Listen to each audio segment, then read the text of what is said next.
Hi everyone, welcome back to my channel. In today's video I will show you 100% free and simple method to add an image or picture to any PDF file using the new Adobe Reader. First open your PDF document in the new Adobe Reader. On the top toolbar, click on e-sign. Now select add your signature or initials. A small window will open. Click on add signature.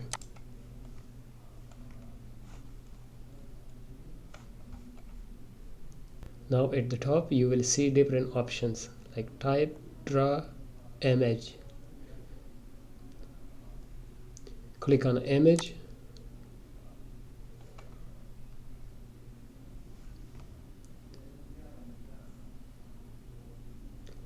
Select your picture and click open.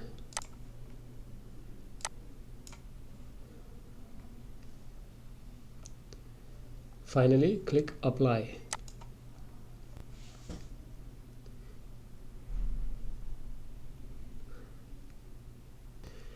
Now click anywhere on your PDF where you want the picture to appear. You can then resize or move it as needed. And that's it. You have successfully added an image into a PDF for free using Adobe Reader. If this video helped you, don't forget to like, share and subscribe for more tips. Thanks for watching.